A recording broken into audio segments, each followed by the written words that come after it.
बुरे काम करने वाले लोग सुखी और अच्छे कर्म करने वाले दुखी क्यों होते हैं? मान लीजिए मैंने प्रण किया कि 10 आम के पेड़ लगाऊंगा और उससे जो भी कमाई होगी वो सारी किसी अनाथाश्रम में दान कर दूंगा। ये तो बहुत पुण्य का काम है। आज मैंने बीज बोए तो क्या ये उम्मीद करना उचित है कि कल ही पेड़ बड़ा होकर फल देने लगे क्योंकि मेरा उद्देश्य पुनीत है? ऐसा नहीं होता, क्योंकि प्रकृति अपनी गति से काम करती है। बीज बोना, पानी देना, थोड़ा बड़ा होने पर पशुओं से रक्षा करना, फल लगने पर चोरी से बचाना, ये सब तो अभी भी करना पड़ेगा। नहीं करेंगे तो फल नहीं मिलेंगे। अच्छे कामों का, मेहनत का परिणाम सामान्यतः देर से ही मिलता है, पर मिलता अवश्य है। जब 8-9 साल की आयु में अर्जुन ने तय किया कि उसको धनुर्विद्या में दक्षता प्राप्त करना है, तो उसका लक्ष्य न तो विश्व का सर्वश्रेष्ठ धनुर्धर बनना था, न ही अपने गुरु या माता से प्रशंसा पाना। ये तो एक निष्काम कर्म था। पर इस परिश्रम का फल उसको ऐसी जगह जाकर मिला जिधर धनुर्विद्या में निपुणता के कारण न सिर्फ विश्व की सबसे कमनीय स्त्री द्रौपदी उसकी हो गई, बल्कि लाक्षागृह के बाद दर दर भटक रहे पांडवों का अभ्युदय भी हुआ। प्रकृति की सोच हमारी क्षुद्र सोच से कहीं ज्यादा विराट है, उस पर विश्वास रखें। आप सब जानते हैं कि कृष्ण अर्जुन के बीच बहुत ही गहरी मित्रता थी। एक दिन जब अर्जुन कृष्णा से मिलने द्वारका गए, तब कृष्णा स्वयं अर्जुन का स्वागत करने नगर की सरहद तक गए। रास्ते में उन्होंने देखा कि एक सर्प कई सारे मेंढकों को खा रहा था। अर्जुन ने कृष्णा से उन मेंढकों की सहायता करने को अनुरोध किया, लेकिन भगवान ने कोई प्रतिक्रिया नहीं दिखाई। कुछ दूर उन्होंने देखा कि कई सारी चींटी एक हाथी पर आक्रमण कर रही थी और वह हाथी पीड़ित होकर चिल्ला रहा था। अर्जुन से रहा नहीं गया और उन्होंने कृष्णा से पूछा कि वो इतने सारे अन्याय को चुपचाप क्यों देख रहे हैं। तब श्री कृष्ण ने जवाब दिया कि वो हाथी अपने पिछले जन्म में एक सर्प था और चींटियां मेंढक। ये सब कर्मों और जन्मों का खेल है।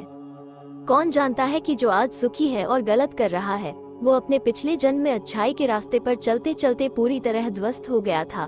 किसे पता जो आज दुखी है और अच्छाई के रास्ते पर चल रहा है, वो अपने पिछले जन्म में एक ऐसा तानाशाही था जो दुख की परिभाषा तक नहीं जानता था। कर्मों का बड़ा ही अजीब खेल होता है। ये हम मनुष्य की समझ से परे हैं, लेकिन मैं संक्षेप में इतना ही कहूंगी कि जैसे हम हमारे कर्म के बीज बोएंगे, हमें उसके फल भी वैसे ही मिलेंगे। अब ये तो विधाता ही तय करते हैं कि कौन से कर्म के फल कब और कैसे देने हैं। दरअसल हम लोगों की पसंदीदा आदत है लोगों को जज करने की, और इसके लिए हम दूसरों के कपड़ों से लेकर जीवन तक के बारे में अपना निर्णय देने से पीछे नहीं हटते हैं। इसी प्रकार दूसरों को जज करते हुए ही हम ऐसी मान्यताएं बना लेते हैं कि बुरे काम करने वाले लोग सुखी और अच्छे कर्म करने वाले लोग दुखी होते हैं। हम किसी भी व्यक्ति को थोड़ी ही देर देखकर ये निर्णय कैसे ले सकते हैं कि वो व्यक्ति कैसा है? यदि हम किसी व्यक्ति को वर्षों से भी देख रहे हो, तो भी उसे दिन में केवल कुछ ही समय के लिए ही तो देखते हैं। बाकी के 20-22 घंटों में वो क्या करता है, हम नहीं जानते हैं।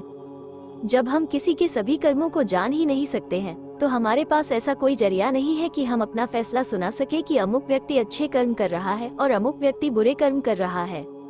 और तो और अच्छे और बुरे कर्मों की परिभाषा भी हम अपनी ही सुविधा से बना लेते हैं। कोई आंखें बंद करके माला फेर रहा है तो अच्छा कर्म कर रहा है, लेकिन कोई ये कैसे जान सकता है कि उसके मन में क्या चल रहा है? वो सचमुच ईश्वर की ही आराधना कर रहा है अथवा ईश्वर का नाम जपते हुए किसी के हित की कामना कर रहा है? उसी प्रकार एक व्यक्ति को अपने बेटे को डांटते हुए देखा तो सहज ही अनुमान लगा लिया, छोटे से बच्चे को इतना डांट रहा है, बुरा कर्म कर रहा है। ये नहीं जानते कि उस बच्चे ने ऐसा क्या किया है। इसी प्रकार किसी के सुखी और दुखी होने का निर्णय भी हम स्वयं ही ले लेते हैं, बिना वस्तुस्थिति को जाने। एक ऐसे ही उदाहरण के रूप में मैंने भी स्वामी जी से ही प्रश्न किया था, स्वामी जी, दाऊद इब्राहिम इतना बड़ा अपराधी, हजारों मौतों का जिम्मेदार, एक दहशतगर्द जिसने पूरी मुंबई पर राज किया, भारत और पाकिस्तान ही नहीं दुनिया भर में कारोबार फैला रखे हैं, वो इतना सुखी कैसे? स्वामी जी बोले, तुम्हें क्या पता वो कितना सुखी है?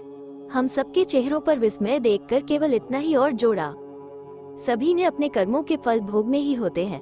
कौन क्या कर्म करके आ रहा है अपने पिछले जन्म में, अभी क्या कर्म कर रहा है, ये सब हम लोग नहीं जान सकते हैं। इसलिए अपने अपने तराजू समेट लें। Stop being judgemental.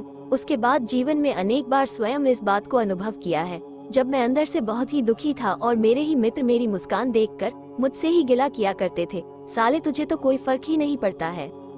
अतः सबसे पहले हमें इस मानसिकता से बाहर आना चाहिए कि जो दिखता है वही सत्य होता है। ऐसा कभी कभी ही होता है, अधिकांशतः ये केवल एक छलावा ही होता है।